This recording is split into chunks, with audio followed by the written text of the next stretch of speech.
Messieurs et dames, bonsoir, merci d'écouter la radio et comme tous les mardis, on est encore là et cette fois-ci avec un autre auteur pour vous présenter son livre. Tais-toi et enseigne, c'est le livre de Antoine Bovar-Zanga qui est avec nous. Avec lui, nous échangerons le temps d'une 50aine de minutes sur les motivations de son écriture, mais également sur les contours autour de son livre. Permettez-moi simplement de vous rappeler que Roméo Alekoumé est à la mise en onde et au cadrage vidéo. Sans oublier que Cyril Niem est à la régie d'antenne, la coordination centrale, Roger Kiek de Kiki, supervision générale, Emmanuel Noël Bissaï. Présentation Jean-Jacques Foucault. Bienvenue.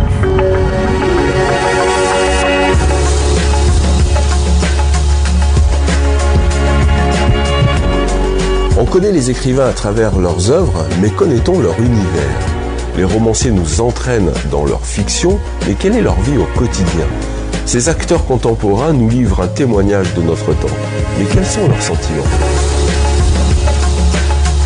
Chaque semaine, un rendez-vous, le point littéraire, mardi. 21h, 22h. C'est une émission de littérature. Toute la littérature, ici, tous les genres, sous-genres et types d'écriture se rencontrent. En 60 minutes, un livre est mis en lumière à l'effet de décrypter son contenu, en compagnie de l'auteur ainsi qu'un critique littéraire, expert ou simple lecteur. Le point littéraire, c'est avec plusieurs rubriques qui passent en revue l'histoire de la littérature et les classiques littéraires. Le point littéraire, c'est à suivre tous les mardis 21h, 22h. Une émission préparée et présentée par Jean-Jacques Foucault. Le point littéraire, Jean-Jacques Foucault. Le point littéraire, la première de couverture. La première de couverture.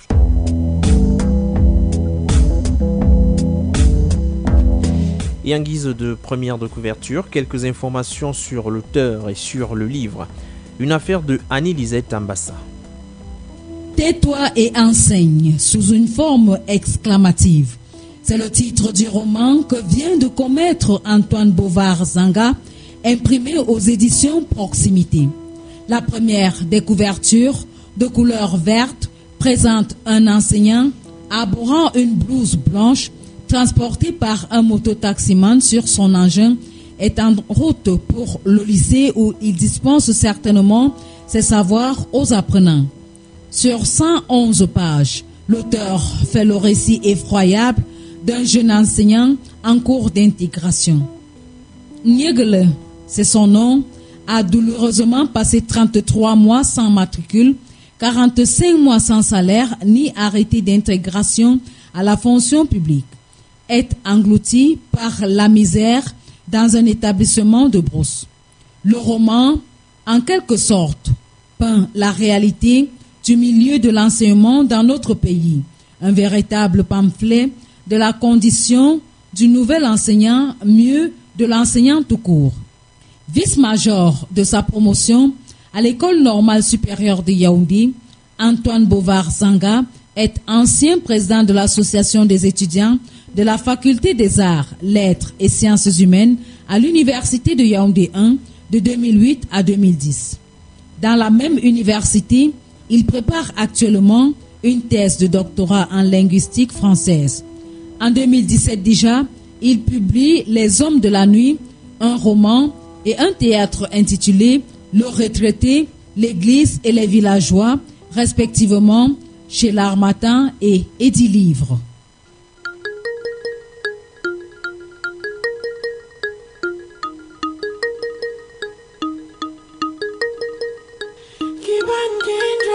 Matiki Bangendra,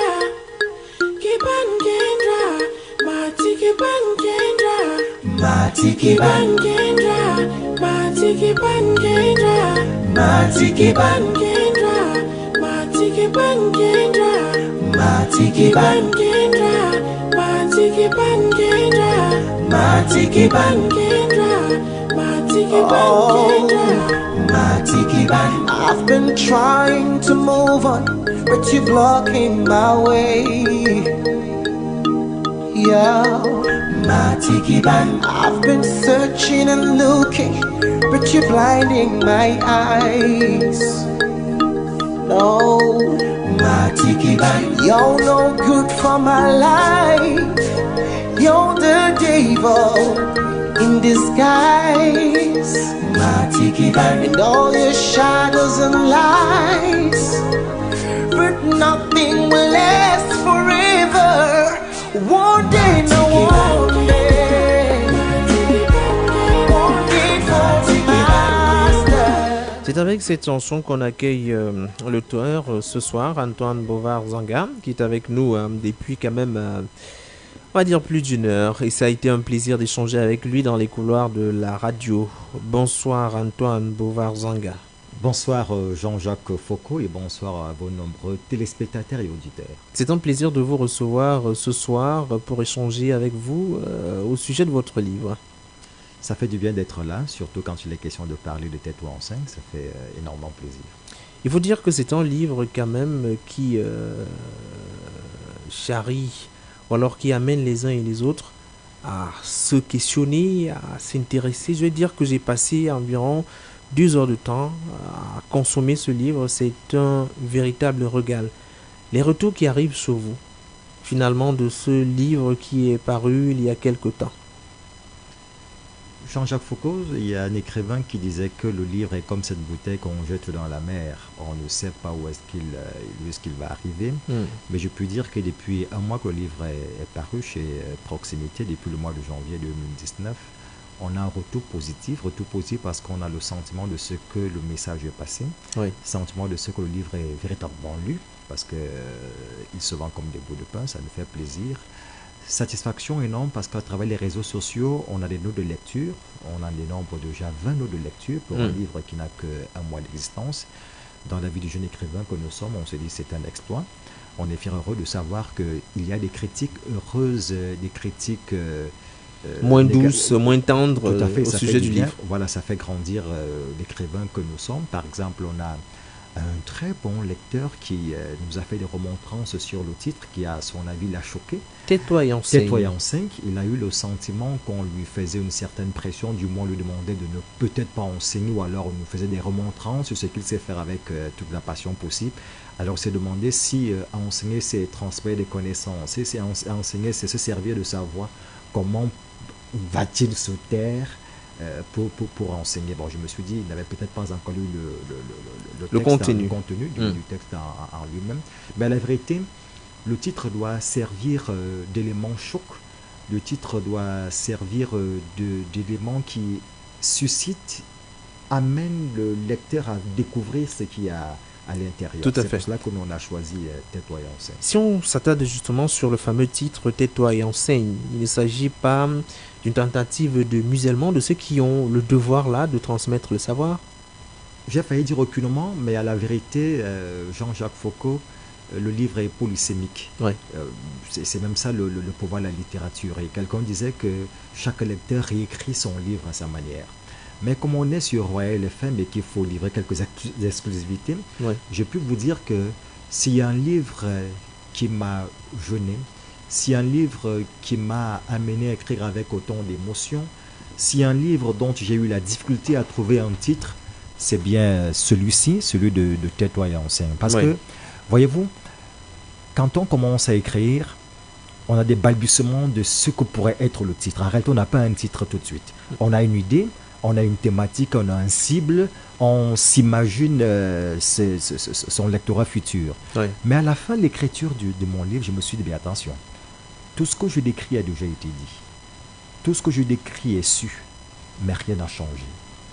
Pourquoi donc écrire? Pourquoi donc enseigner? Ben, il faut se taire et enseigner.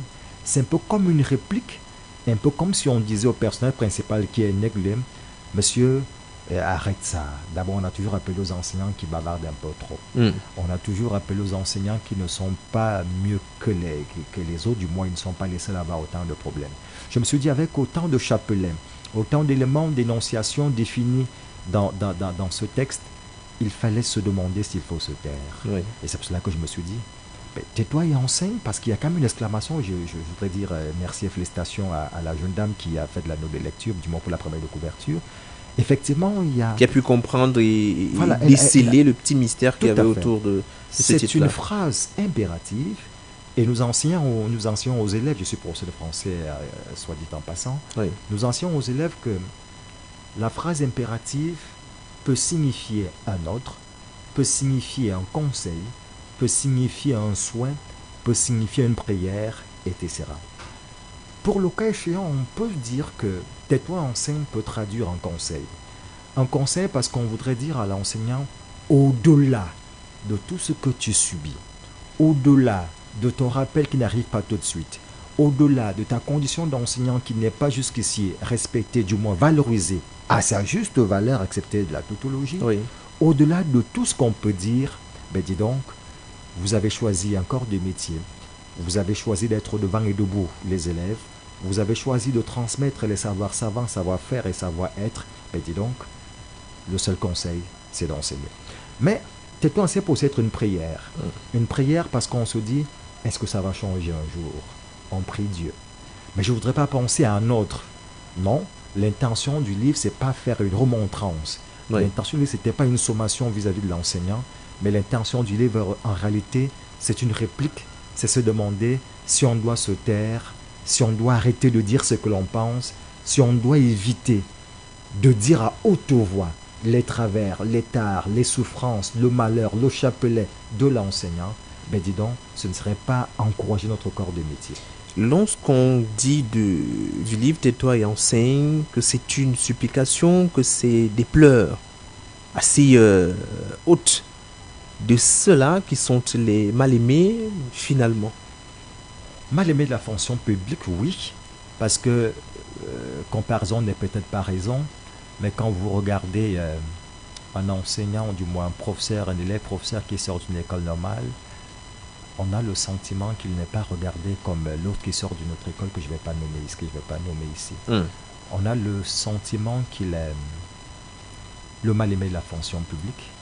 Parce que jadis, nous avions des collègues, des aînés qui ont dû passer 2 ans, 3 ans, 4 ans, 5 ans et ça n'a pas changé, sans leur salaire. Oui. Je peux vous dire qu'il y a des fonctionnaires qui sont à 6 ans, 8 ans, 10 ans sans avancement. Je peux vous dire, et je rends hommage, je profite de votre tribune pour rendre un hommage à tous ces enseignants qui sont partis sans avoir rien perçu de leur salaire à cause de lenteur administrative, à cause d'un dossier qui a disparu, à cause de. J'ai un camarade, Pedga, je lui rends hommage ce soir, qui a été écrasé par un véhicule dans la ville d'Edea, qui n'aura pas son salaire. Et je peux vous dire que s'il est sorti de l'école normale en 2013, c'est en janvier 2019 qu'il a eu son rappel. Mais ça ne servirait à rien. Parce que peut-être gagner. Ils sont nombreux comme ça.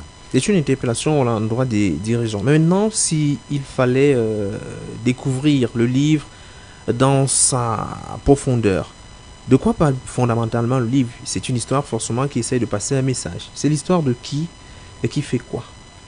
Je me suis amusé, Jean-Jacques Foucault a retracé le parcours d'un enseignant, d'un jeune de famille modeste qui est à l'université d'Undeyam, dans un pays imaginaire que j'ai appelé Tolindon. Il finit sa formation, du moins d'étudiants à l'université, il est titulaire d'une licence. Il faut maintenant intégrer la fonction publique.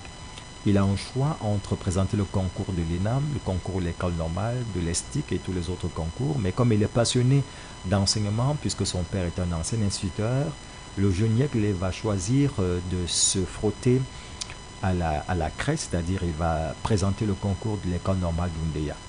Il a le bonheur d'être reçu parmi les milliers de candidats qui ont cogné à la porte à cette année-là. Et puis il est tout de suite affecté dans un établissement entre guillemets de brousse. Et c'est là-bas qu'il se rend compte malheureusement que toute la joie qu'il s'est faite quand il sortait de l'école normale, tout le bonheur de se savoir titulaire d'un matricule, tout l'espoir d'une famille qui voyait en lui désormais le sauveur, parce qu'il faut le dire ici en Afrique, on va à l'école parce qu'on a l'espoir de ce qu'on va travailler le blanc, entre guillemets, pour parler de manière triviale. Oui. Parce que l'école, c'est un champ et on espère récolter, on n'y va pas pour le plaisir de savoir lire et d'écrire. Donc à la fin, il est l'espoir d'une famille, mais malheureusement, il va devoir passer 1 an, 2 ans, 3 ans sans salaire. Il va passer 33 mois sans matricule à la fonction publique. Il va dû subir 45 mois sans intégration, sans une autre intégration signée par le Premier ministre à la fonction publique. Il n'a pas de salaire. Alors là, il se rend compte que le rêve est plutôt devenu un cauchemar. Ce sont les douleurs des enseignants, les réalités que vivent au quotidien les enseignants du Cameroun que l'on retrouve dans ce livre-là finalement. Jean-Jacques Foucault, lui, Aragon, a dit « Je sais que j'ai menti, mais j'ai menti vrai ». Et j'aime bien la citation de Sigmund Freud qui nous rappelle que l'œuvre littéraire est l'expression fantasmée et stylisée du vécu d'un homme. Je me suis inspiré du vécu des enseignants que je côtoie. Je me suis inspiré de ce que m'ont dit mes collègues de service. Je me suis inspiré d'une partie de mon histoire, parce qu'en réalité, toute œuvre littéraire est une partie de la vie de chaque écrivain. Je me suis inspiré de ce que moi-même j'ai dû vivre, ce que j'ai enduré comme jeune enseignant. Et je me suis dit, il faut coucher cette histoire sur du papier. Il faut partager avec les futurs enseignants. Il faut partager avec les amoureux de la littérature, les amoureux de l'école, cette belle histoire. Tout à fait. C'est vrai que ça choque. Il faut dire les choses telles qu'elles sont. Ça choque, mais il faut parfois dire les choses de manière réelle pour qu'on sache, pour que les décideurs, pour que l'État, pour que le gouvernement comprennent davantage ce que peut endurer un jeune fonctionnaire dans l'ensemble. Ce n'est pas seulement une affaire d'enseignants seulement. Ce que peuvent endurer les fonctionnaires. Je peux vous dire que quand quelqu'un sort d'une école de formation, quand quelqu'un enseigne, quand quelqu'un travaille, il a besoin de la récompense. Parce qu'en réalité, le salaire, c'est la récompense. Le salaire, c'est ce qui vous galvanise, tout au moins, à répondre présent à quelques attentes, c'est-à-dire payer un loyer, pouvoir manger, pouvoir se soigner, pouvoir se vêtir, pouvoir faire la recherche, pouvoir être à même de rendre compte de ce qu'on a appris, du moins de ce qu'on doit transmettre comme savoir. Mais lorsqu'à la fin du mois, on n'a pas ce dû, je peux vous dire que quelle que soit la vocation, quelle que soit la passion, quelle que soit la volonté que vous avez, il vous manque quelque chose qui va disparaître, du moins vous vous effritez d'une manière ou d'une autre. On a bien l'impression que les enseignants ou alors les jeunes fonctionnaires qui sont jetés comme ça dans leur boulot, envoyés en brousse, de quoi vivent-ils fondamentalement lorsqu'on ne peut pas percevoir un salaire, lorsqu'on reste dans l'attente? On est enseignant en cours d'intégration. On va au travail comment? On mange quoi? On s'habille comment? J'ai envie de vous dire qu'ils vivent de la chasse de la cueillette. Parce que dans le livre, je raconte d'ailleurs l'histoire d'un proviseur qui est devenu tendeur de pièges. Qui s'est abandonné à la vie du la vie rurale. Je peux vous dire que 12 ans 5, tout le monde fait le champ. Oui. Parce qu'il faut espérer récolter quelque chose de son champ. Il faut pouvoir vivre. Le plus souvent, le jeune fonctionnaire est encore à la merci de sa famille. Quand on espérait attendre de lui, il attend plutôt de la famille. Mais c'est là où la grande galère commence. Parce que quand on est étudiant, on sait d'emblée que l'étudiant n'a rien. Et c'est un spécialiste de la main tendue. Mais maintenant que vous n'êtes plus étudiant, que vous êtes devenu fonctionnaire, on attend plutôt de vous. Mais quand vous n'apportez rien, quand on vous appelle au téléphone pour vous dire que la grand-mère est malade, que le grand-père souffre, que votre père est malade et que vous n'avez rien à dire, quand on vous annonce le décès d'un membre de la famille, que vous n'avez pas quelque chose à apporter comme soutien, je peux vous dire que vous perdez de votre valeur. Et si vous avez la malchance, entre guillemets, d'être marié, que vous avez des enfants, Jean-Jacques Foucault, c'est là ça devient très compliqué. Ça devient très compliqué parce que vous êtes devenu un spécialiste des promesses fallacieuses. Vous faites des promesses à vos enfants qui ne sont jamais réalisées. Vous avez une femme qui vous attend, qui vous regarde et vous lui faites des longues phrases d'amour. Elle vous dira un matin, et puis du moins un soir, on ne vit pas d'eau fraîche. Donc, alors, de quoi vit le nouveau fonctionnaire? Mais il vit de l'espoir. De quoi vit le nouveau fonctionnaire? Mais à un moment, il arnaque. Je n'ai pas honte de vous le dire. À un moment donné, on va demander, pour ceux qui sont à l'école primaire, on demandera aux élèves d'apporter un œuf parce qu'on va faire une expérience. On demandera à un élève de vous apporter un régime de plantain. Parfois, on va même créer des punitions que j'appelle des punitions pédagogiquement rurales. Vous allez créer des astuces pour pouvoir joindre les deux bouts. Si un enfant arrive en retard, il se retrouve en train d'apporter des mangues, des goyaves et puis du plantain. Tout à fait. Voilà comment l'enseignant aujourd'hui, du moins à quoi l'enseignant est réduit aujourd'hui. Je peux vous dire, et ça c'est une réalité, dans nos villages, les enseignants vivent de cela. C'est-à-dire que l'élève qui arrive en retard, dis donc, la punition c'est demain, vous m'apportez un régime de plantain. Vous n'avez pas le choix. D'abord, ça se voit sur vous. Vous avez toujours votre Julien Ancienne Viesse de l'école de formation. vous battez à repasser votre vêtement, on constate que vous avez une même tenue, vous vous battez à être propre et poli devant vos étudiants, et vos élèves, du moins, vous souffrez parce qu'il vous manque quelque chose. Tout à fait. Ouais. Il n'y a pas les moyens de votre politique, vous êtes engagé, mais il n'y a pas la motivation parce que vous êtes tout le temps en train de suivre un dossier pour qu'il avance un tout petit peu. Je vais peut-être vous choquer, peut-être vous choquer, Jean-Jacques Foucault. Au premier trimestre, je demande à mes élèves de 6e que chacun, dans une rédaction, que chacun me dise ce qu'il voudrait faire à l'avenir. Oui, votre métier de rêve. De rêve. Je peux vous dire qu'on m'a tout dit. Sauf enseignant. Alors, je me suis inquiété, je me suis demandé, mais attention, ne suis-je pas un modèle pour vous? Ah, ben monsieur, c'est vrai, on aime bien beaucoup, mais attention, quand vous voit arriver, on se demande si toutes ces études, c'est pour être comme vous êtes là. Donc, à un moment donné, on se demande si être enseignant, c'est accepter souffrir toute la vie. Or, l'enseignant a un bon salaire, il faut le dire, il a un bon salaire. Malheureusement, il a un salaire qui arrive tard. Malheureusement, il a un salaire qui n'a pas accompagné de toutes ses primes. Malheureusement, il n'y a pas un salaire qui est couvert de la valeur qu'on devrait donner à tout fonctionnaire. Oui. Malheureusement, il est un pauvre millionnaire. Il faut dire que nous recevons ce soir Antoine Bovar-Zanga. Tais-toi et enseigne, c'est le titre de son roman, le deuxième d'ailleurs. Oui, le deuxième roman, parce que Les Hommes de la Nuit. Oui. Les Hommes de la Nuit, c'est le premier roman, mais après cela, il y a une œuvre théâtrale, Le Retraité, l'Église et les Villageois. Mais bien avant, il y a 2 livres scientifiques.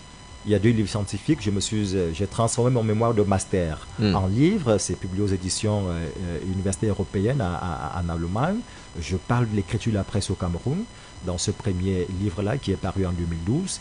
Et en 2013, j'ai transformé mon mémoire de DIPES 2 en un livre qui traite de l'approche par les compétences. C'est une approche nouvelle au Cameroun. Donc ça fait 2 livres scientifiques, 3 livres de fiction et le bonheur est devant nous. Tout à fait.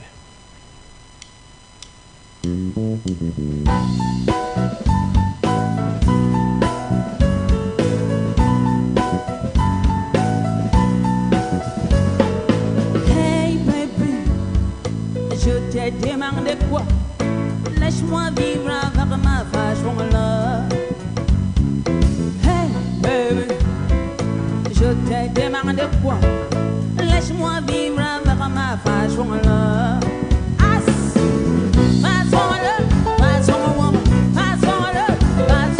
Laisse-moi vivre avec ma façon là. Est-ce que tu veux mon mari? C'est à manger, ça jamais. Je suis déjà femme de l'heure. Tu sors, tu viens, tu prépares pour toi. Tu manges dans ton ventre. Oh, je sors, je viens, je prépare pour moi. C'est un métier de générosité. Ils offrent tout. Ils ont fait de vous, de nous également, ce que nous sommes aujourd'hui. Mais malheureusement, ils sont négligés dans la société. Antoine Bovar-Zanga, Tais-toi et enseigne. Ce roman nous retrace les dédales, les péripéties par lesquelles un jeune qui sort de l'école normale est passé pour avoir finalement un salaire. Il faut dire aujourd'hui que les enseignants ne parlent pas beaucoup, mais à travers ce livre, je pense qu'ils sont nombreux à se reconnaître, à peut-être revoir leur histoire, à revoir le trajet qu'ils ont emprunté pour être aujourd'hui là où ils sont. Et je crois quand même que c'est un livre digne d'intérêt. Aujourd'hui, vous l'avez dit, il y a un moment, il y a certaines personnes qui doivent tomber ou alors entrer en contact avec ce livre pour connaître les réalités. On ne va pas dire qu'ils ne les connaissent pas, ils les connaissent, mais peut-être n'ont pas encore pris la pleine conscience de ce qui se passe autour de ces enseignants en cours d'intégration. Ils doivent changer quoi fondamentalement? Ceux qui sont censés, les décideurs, c'est ainsi que vous les avez désignés. Qu'est-ce qu'il faut fondamentalement changer sur ces enseignants-là qui sortent de l'école normale, qui entrent dans la fonction publique? Comment est-ce qu'il faut les traiter? Je ne voudrais pas revenir, Jean-Jacques Foucault, sur la question du statut de l'enseignant au Cameroun, parce qu'en fait, il y a des décrets qui n'ont jamais été appliqués. Tout de go, je vous dirais, quand on est enseignant sur l'école normale supérieure, il faut déjà qu'il y ait une carrière. Oui. Une carrière dans la profession qui suppose qu'il sache qu'après 5 ans, il peut être telle chose. Qu'il sache qu'après 10 ans, il appelle à être telle autre chose. Et non marcher pour voilà, avoir... pour cela. Il faudrait qu'au sortir d'une école de formation, on a commencé à produire des dossiers dès la sortie de l'école de formation, mais que ces dossiers soient suivis tout de suite. On n'a pas besoin de partir du fin fond du village pour Yaoundé. Dieu merci, le ministère de la fonction publique nous annonce une décentralisation pour que les dossiers soient gérés désormais dans les régions et même les départements. Du moins, il faudrait que le jeune enseignant qui sort d'une école de formation ait le mois qui suit son salaire. Parce qu'il faut le dire ici, on a le sentiment, on a l'impression que les jeunes enseignants refusent d'enseigner dans les villages. On entend tous les jours des demandes d'explications à la télévision nationale et un peu de partout, mais c'est justement parce qu'ils ont du mal à joindre les deux bouts. Qu'est-ce que vous allez demander à un jeune fonctionnaire? Comment est-ce qu'il va vivre quand il est dans un village sans salaire? Vous voulez qu'il fasse comment? Donc, il faut que tout de suite qu'il soit pris en charge par l'État. Il faut qu'il ait un profil de carrière et puis qu'on réduise davantage vraiment le fameux système de corruption. Il s'est installé, et là je le décris dans Tais-toi enseigne, une politique de pourcentage. J'ai appelé ça dans mon livre le ministère du pourcentage. Pour avoir votre non-logement, on vous demande 10%. Pour avoir votre rappel, on vous demande 20%. Pour évoluer dans la profession, on vous demande d'être fils d'eux. On vous demande qui vous êtes. On vous demande une enveloppe. À la fin, on n'a pas une carrière qui est... On n'a pas un profil de carrière. Et ça devient dangereux. Quand vous verrez un monsieur qui a passé 10 ans, 15 ans, 20 ans et n'a jamais subi de nomination, ça ne servira absolument à rien. Je peux vous dire, et ça c'est une exclusivité pour votre... média. Oui. On a mis en place le poste d'animateur pédagogique. C'est sur les papiers. À l'époque, les animateurs pédagogiques étaient payés. Mais je peux vous dire qu'il y a près de 5 ans, ces animateurs pédagogiques travaillent sans avoir un salaire. Il n'y a pas un suivi. Du moins, il faudrait qu'on donne aux jeunes enseignants, du moins aux fonctionnaires enseignants, ce qu'il lui revient. Moi, un monsieur m'a dit, en vous lisant, on a le sentiment que vous êtes aigré. Je lui ai dit, mais attention, j'aime mon métier. Je suis enseignant et j'aime ce corps de métier. Je suis fils d'un instituteur, donc ça coule de source. J'aime ce corps de métier. Mais je voudrais qu'on me donne ce qui me revient. C'est-à-dire qu'on donne à tout fonctionnaire ce qui lui est de droit, ce qui lui revient de droit. C'est-à-dire que vous avez droit à un salaire, vous avez droit à des avancements. On a dit qu'ils étaient automatiques, ce n'est pas le cas malheureusement. Vous avez droit à un profil de carrière. Il vous faut dans des corps de métier, on sait qu'après un nombre d'années, vous êtes telle chose. Tout à fait. Mais dans l'enseignement, on a l'impression que c'est une affaire de hasard. Et l'impressionnant parfois, c'est que sur le terrain, vous verrez que celui que vous avez enseigné devient proviseur devant vous. Oui. Après 20 ans de service, 20 ans de carrière, vous avez votre étudiant, vous avez votre élève qui devient patron devant vous. Bon, c'est vrai que la nomination, c'est de la discrétion, c'est de la discrétion, mais il faut quand même qu'il y ait un profil de carrière. Il faut que le statut de l'enseignant soit respecté. Ils sont au courant de tout cela. Et vous verrez que l'enseignant ne se plaindra plus comme il le fait aujourd'hui. Vous verrez que l'éducation sera valorisée, l'enseignant avec. Tout à l'heure, vous parliez de vos élèves. Est-ce que vous n'avez pas peur qu'à travers ce livre, personne n'ait plus envie de devenir enseignant?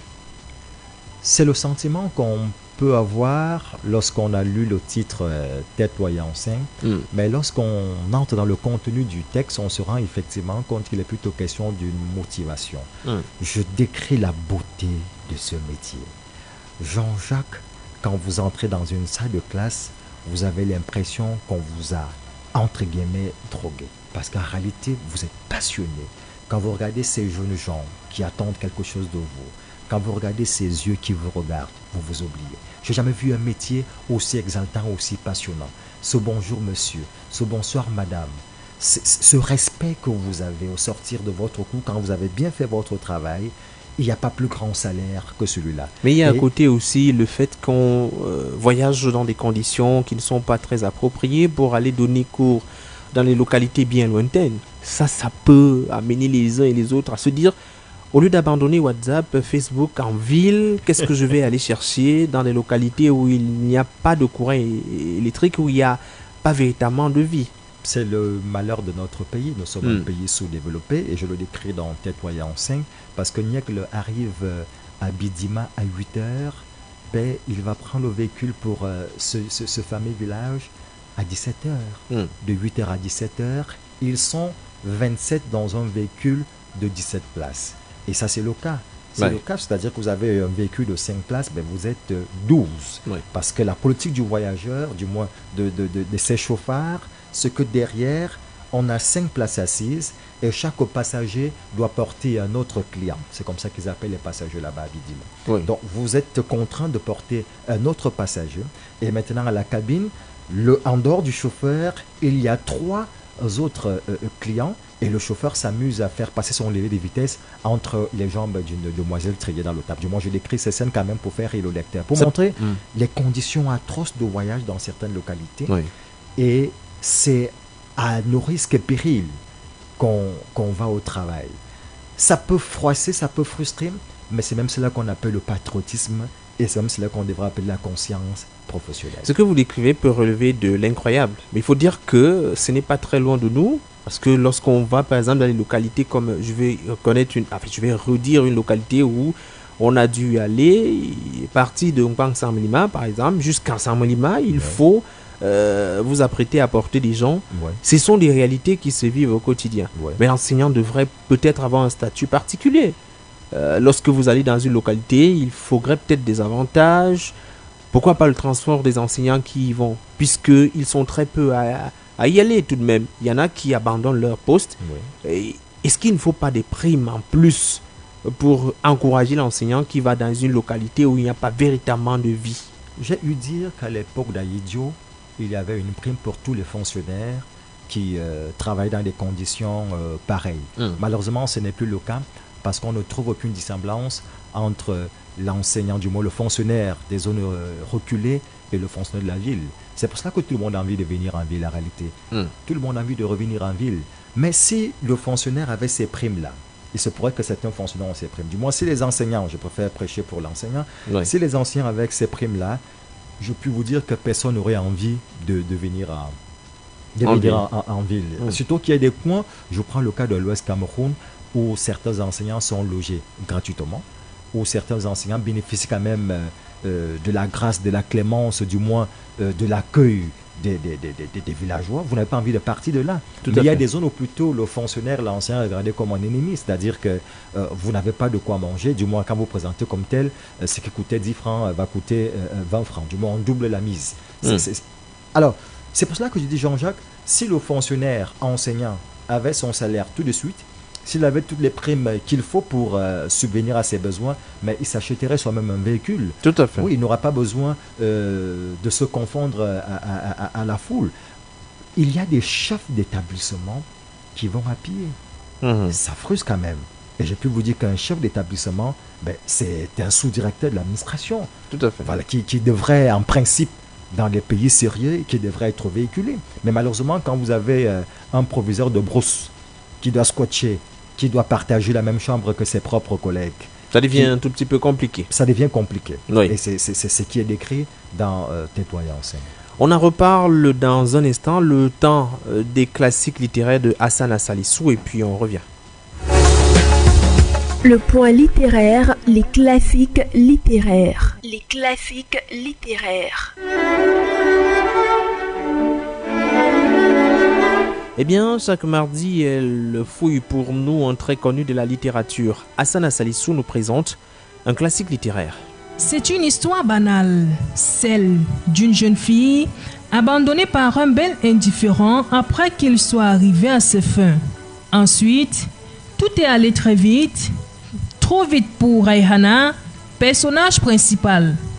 Pour fuir la honte d'un enfant hors mariage, sa mère lui enlève le bébé à sa naissance. La jeune femme fuit son village.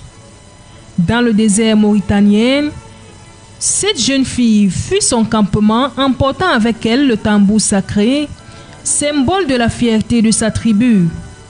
Elle sait qu'en volant ce résame, elle commet le pire des actes et met ainsi sa vie en danger. Les hommes de la tribu la traqueront, la tueront s'il le faut pour le récupérer, mais peu importe, elle veut se venger en les dépossédant comme elle l'a été, pour qu'ils goûtent eux aussi à l'amertume et à la honte. En s'échappant, Raihana part à la recherche de ce qu'on lui a volé pour éviter le déshonneur de sa famille, son bien le plus précieux. tel un griot passeur d'histoire qui peut chanter les louanges d'un lignage ou en relever les secrets honteux, l'auteur, à travers le récit de la fuite de Rayhana, nous fait découvrir un monde inconnu où se télescope la modernité et les traditions séculaires, celle d'une organisation féodale où l'esclavage est encore en cours. Mbarek Beyrout, journaliste et écrivain mauritanien d'expression française, maîtrise le verbe à la perfection. Dans ce roman, il nous conte la magie du Sahara et de son peuple mystérieux, capable du meilleur comme du pire. Le présent livre se présente donc comme le roman d'un parfait chant lyrique qui transporte avec l'envoûtement de sa plume dans la poésie des sables propices aux rêveries solitaires, avec son extraordinaire paysage désertique qui inspire toujours des auteurs, ces derniers puisant dans leur imaginaire toute l'authenticité de leur culture passée et présente, au travers de thématiques profondes et particulières.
Un très connu de la littérature, merci à Hassan Salisu. Maintenant, on est en droit de se poser la question. Antoine Bouvard-Zanga, vu le style plutôt très raffiné, plutôt très juste, est-ce qu'il y a eu d'autres auteurs qui vous ont amené à écrire aujourd'hui comme vous le faites? Est-ce qu'il y a eu des modèles en thème d'écriture?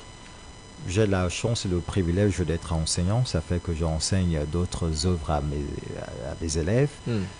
J'ai lu avec beaucoup d'intérêt Balafon. C'est une œuvre poétique d'Angèle Bernvin. Oui. C'est la finesse dans l'écriture de ce pré-là, c'est impressionnant. Il sait dire les choses telles qu'elles sont. J'ai aimé la description de Victor Hugo. Quand on a lu Les Neiges d'un condamné, nous étions en classe de première. Il a une capacité à vous faire voir ce que vous lisez. Ça m'a impressionné. J'aime le discours froid, cru et vrai d'André Bring dans Une saison blanche et sèche. J'ai lu Élise Mbala, Une nuit dans les Sissongo. Voici un livre de près de 200 pages, 178 pages exactement, qui vous garde en éveil, qui vous flatte. Il y a des auteurs comme ça. J'ai lu Kalex Beyalam, la plupart de ses œuvres. Il y a des auteurs comme ça qui nous ont amenés à aimer l'écriture. Je suis impressionné par l'écriture d'Alain Mabankou, qui ne respecte aucune norme dans l'écriture. Donc la chance qu'on a eue, c'est qu'on est littéraire et on a lu beaucoup d'écrivains par la force de nos études. Et donc c'est toutes ces influences-là qui vous amènent à écrire aujourd'hui. Oui. Vous essayez d'imiter plus le style de qui? De tous? Oui, j'ai fait un mélange, mais il y a un écrivain camerounais, Charlie Gabriel Mbok, oui, dont l'écriture m'impressionne beaucoup parce qu'il a la capacité à vous associer l'élément moderne culturel. J'aime bien cette manie-là. Il y a un aîné qui nous disait, quand on écrit, il faut qu'on vous découvre dans votre identité. On ne va pas écrire forcément comme le français la France. Il faudrait qu'en écrivant, en voulant imiter le français, qu'on puisse dans les réalités, dans le discours, dans le vocabulaire qui est le nôtre. Et je peux vous dire qu'il y a un français de la France, il y a un français du Cameroun. Et le professeur Dassé nous expliquait encore, nous l'enseignait. Même de la Côte d'Ivoire, avec bien sûr des appropriations à travers certaines introductions de mots qui ne sont pas pareils dans tous les pays. Je m'inspire de ces différentes techniques d'écriture de ces grands auteurs, mais je crée en cela un style qui me sera propre. J'espère que dans les années à venir, quand on va m'étudier, peut-être qu'on découvrira qu'effectivement j'ai un style que je voudrais mettre en place, qui sera un style qui sera le mien. Déjà, lorsque aujourd'hui vous relisez votre ouvrage, j'imagine bien que ça vous arrive très souvent. Lorsque il vous arrive de réouvrir Tais-toi et enseigne, s'il y avait des choses à modifier, ce serait quoi? Ou bien des éléments à ajouter? Je peux vous dire que Jean-Jacques Foucault, l'arrivée d'un livre est comme si on attendait un bébé. On veut savoir à qui est-ce qu'il va ressembler. Est-ce qu'il va ressembler à madame ou à monsieur? Comment est-ce qu'il va se comporter? Et c'est la plus grande souffrance d'un écrivain, se relire. Il y a des choses qu'on veut arranger, qu'on veut corriger. Il y a des phrases qu'on aurait bien voulu qu'elles soient dites d'une autre manière. Mais s'il fallait me réécrire, je réécrirais la même chose. Parce qu'en réalité, chaque livre a son histoire, chaque livre a sa particularité, chaque livre à son époque. Donc je me dis, au fur et à mesure que je vais grandir dans l'écriture, peut-être que le style va changer ou bien va s'améliorer comme le bon vin qui devient moelleux avec le temps. Mais j'aime chacun de mes livres dans sa particularité. J'aimais Les Hommes de la nuit, paru chez l'Harmattan en 2017, parce qu'en le lisant, moi j'avais peur de mon propre livre. Mes personnages qui sont des sorciers de haut niveau m'effrayaient. Akon m'a effrayé, Karakara m'a effrayé, Maria m'a impressionné par son respect de la Bible. Lorsque j'ai écrit Le Retraité, l'Église et les villageois, je suis impressionné par mon personnage Maud Binam. J'aime ça. Lorsque je lis Tais-toi et enseigne, je revois Niegle. Je me demande comment il a fait. Et je peux vous dire que ça, c'est pas une exclusivité, mais je peux vous dire que à la fin de mes livres, je me demande si c'est moi qui ai écrit ça. Si on me demande de réécrire, je ne sais pas si j'écrirai de la même façon. Donc, en fait, j'aime chacun de mes livres. C'est une expérience. Je les aime, ces livres-là, comme ils sont. Le livre vous représente-t-il absolument? Parce que vous avez dit tout à l'heure que c'est certainement une partie de vous, mais également d'autres expériences. Oui, on ne va pas dire absolument, mais c'est une partie de moi. Vous racontez votre histoire ou bien il y a un tout petit peu de fiction qui est ajouté de temps en temps pour embellir l'histoire? C'est un peu de tout cela, parce que je peux vous dire que dans chaque livre, chaque écrivain veut se refaire un monde. Chaque écrivain veut résoudre un problème. Chaque écrivain veut sursoir, du moins veut se consoler. Et dans chacun de mes livres, je me console. Dans chacun de mes livres, je résous mes problèmes. Mes problèmes personnels. Parce que pour vous dire la vérité, j'écris d'abord pour moi. Oui, c'est peut-être orgueilleux, mais... le défoulement. Voilà, j'écris d'abord pour moi. J'écris pour répondre à un besoin qui m'est personnel. Maintenant, comme disait Victor Hugo, quand je parle de moi, je parle de vous. Il peut donc arriver que le lecteur se reconnaisse dans l'histoire que je raconte, qui n'est forcément pas la mienne, qui peut être celle qui m'a été racontée ou bien que celle que j'ai vécue d'une manière d'une autre, mais chacun de mes livres est une partie de moi. Tais-toi et enseigne parle de plusieurs choses à la fois. Des difficultés de ces jeunes étudiants qui vont à l'université, qui sortent de là avec bardés de diplômes et qui n'arrivent pas à trouver de l'emploi. Vous parlez donc de chômage et donc forcément tous les jeunes se retrouvent. Vous parlez ensuite de l'après-licence. Il y a la grande inquiétude. Comment est-ce qu'on fait pour s'insérer dans le milieu professionnel? Est-ce qu'on va y arriver? Il y a maintenant d'autres enjeux, il y a d'autres réalités. Il faut connaître quelqu'un qui connaît quelqu'un, même si on est parfois passionné. Est-ce que lorsque vous évoquez tous ces éléments-là, ce n'est pas pour aujourd'hui, en plus de critiquer ou alors de vouloir que les choses changent, est-ce que imposer cette réalité-là dans un livre ne veut pas dire qu'on abandonne un tout petit peu? Oui, il faut les réseaux. Et donc, si on n'a pas de réseau, il faut laisser tomber. On ne peut pas réussir si on n'a pas de réseau. Est-ce que c'est le message qu'il faut retenir lorsqu'on regarde les difficultés que traversent les jeunes étudiants qui sortent finalement de l'école? Rien de grand dans ce monde ne s'est fait sans passion, nous rappelle un grand philosophe. J'ai eu le privilège et la chance d'être présent des étudiants, donc j'ai eu la chance d'être en contact avec les étudiants. J'ai eu la chance d'échanger avec les étudiants. J'ai pu vous dire que lorsqu'on a obtenu son baccalauréat, lorsqu'on a eu le privilège d'avoir une licence, lorsqu'on est docteur et qu'on n'a pas une issue favorable, ça frustre. Ça frustre, mais vous qui avez très bien lu mon texte, vous vous rendrez compte que je montre quand même deux personnages au début de l'œuvre, Niegle et Epalé. Epalé qui est fils de ministre et dont la mère est administrateur civil.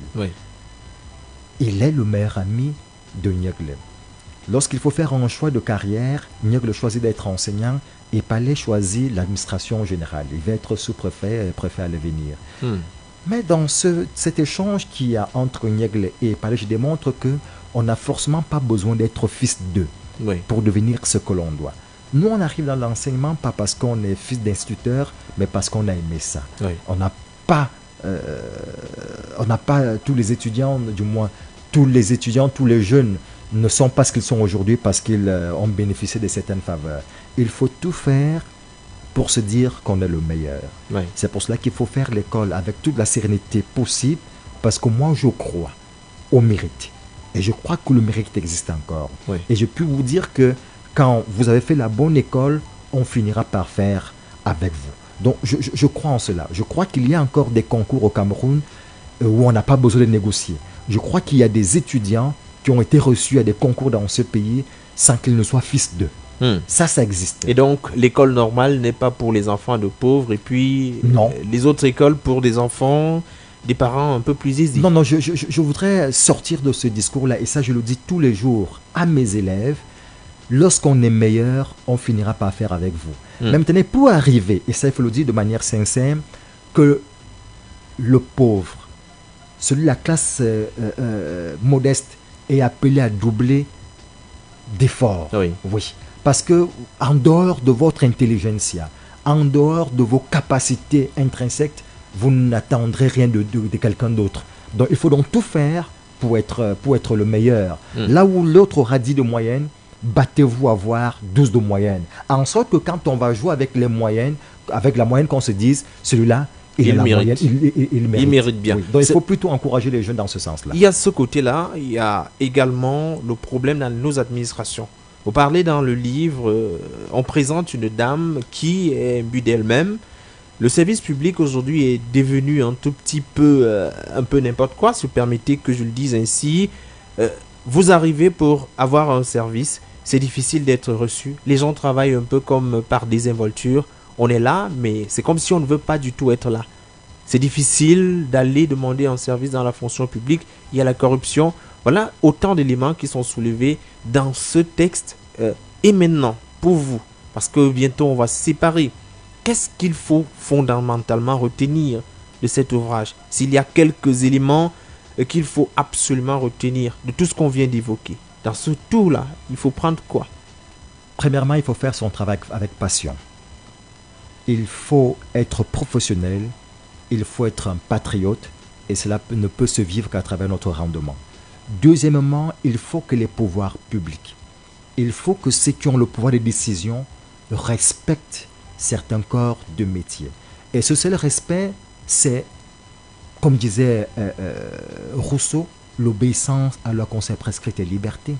Qu'on respecte simplement le profil de carrière, qu'on respecte simplement le statut de l'enseignant, qu'on donne à l'enseignant ce qui lui revient de plein droit, et c'est valable pour tous les autres fonctionnaires, et vous verrez que personne ne se plaindra plus. Tout à fait. C'est simple que ça. Celui qui n'a pas encore lu Tais-toi et enseigne votre roman Antoine Bovar-Zanga, pourquoi est-ce qu'il devrait aller le chercher absolument, que ce soit à la bibliothèque, à la librairie? Pourquoi est-ce qu'il devrait aller chercher ce livre? Parce que Tais-toi enseigne est le miroir de notre pays. Parce que Tais-toi enseigne, c'est la caméra qui s'est donnée pour mission de mettre au devant de la scène tout cet art-là, ce qui est caché. Parce que Tais-toi et enseigne, j'ai failli dire, c'est la Bible de l'enseignant, en ce sens que Tais-toi enseigne nous motive. Tais-toi enseigne nous amène à aimer davantage notre travail. Tais-toi enseigne avise, sert de guide à tous ceux qui veulent choisir pour métier l'enseignement. Tais-toi enseigne, en réalité, c'est ce qu'il faut pour quiconque veut mener à bien son travail d'enseignant. Tout à fait. Et où est-ce qu'on trouve le livre? Le livre est paru aux éditions Proximité, c'est sur la route d'Onfou, après Monty, il y a une librairie là-bas. Le livre, on peut aussi l'avoir auprès de l'auteur, puisque nous avons quelques exemplaires. Il suffit juste de nous rejoindre sur notre page Facebook, Antoine Bovar-Zanga, ou alors nous appeler au 694 28 27 53 et vous avez votre livre dédicacé. Puisqu'il nous reste quelques minutes, on est bien en droit de remarquer que il y a une dame qui soutient son bien-aimé dans les difficultés. On imagine bien que Antoine Bovar-Zanga est également cette perle rare là qui l'accompagne et qui l'encourage dans son initiative aussi bien au niveau de l'écriture que dans son travail qu'il effectue au quotidien. Ouais. Je voudrais dire merci à mon épouse. Elle s'appelle Siliki Ekoka Emilienne Scholastique, qui est ma première lectrice parce que quand j'ai écrit un chapitre, il faut bien qu'elle lise. Je voudrais dire merci à mes enfants, j'en ai 6 au total, qui sont mes premiers lecteurs. Merci à ma famille qui m'accompagne, aux milliers de lecteurs qui font désormais partie de ma famille.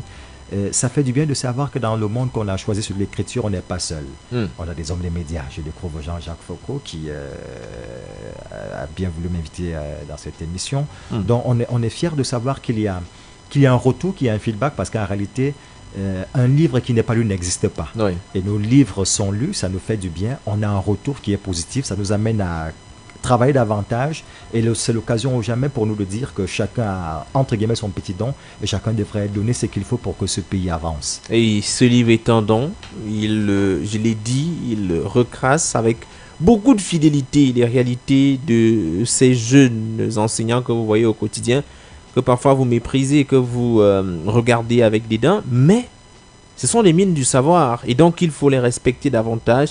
Et donc, on a été heureux de lire votre livre. Il est assez intéressant. Je peux le dire aujourd'hui parce que je l'ai lu.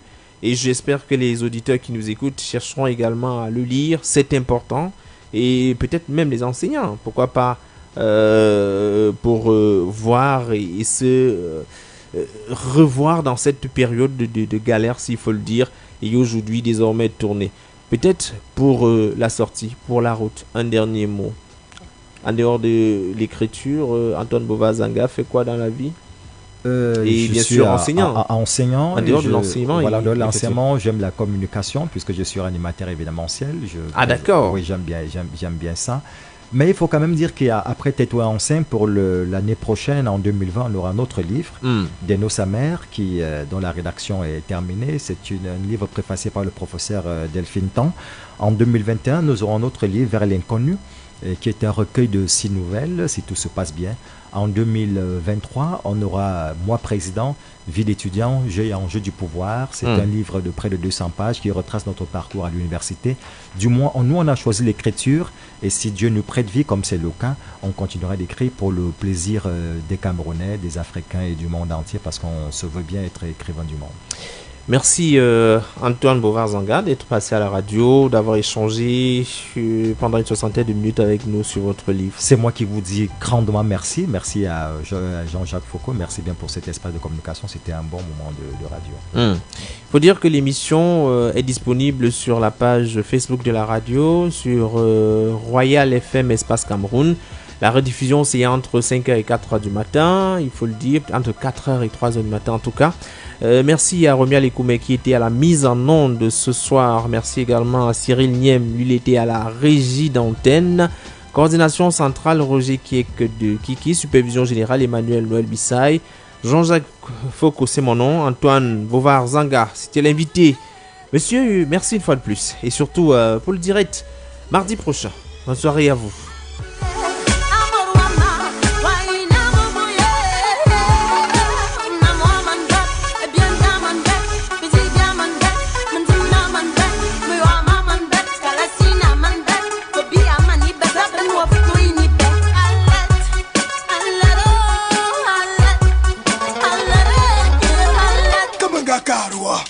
Économie, depuis le fétisme mène only.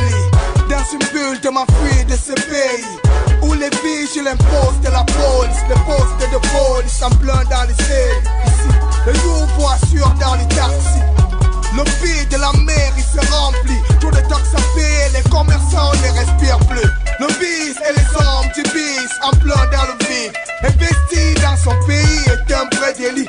Je te dis, et je te dis.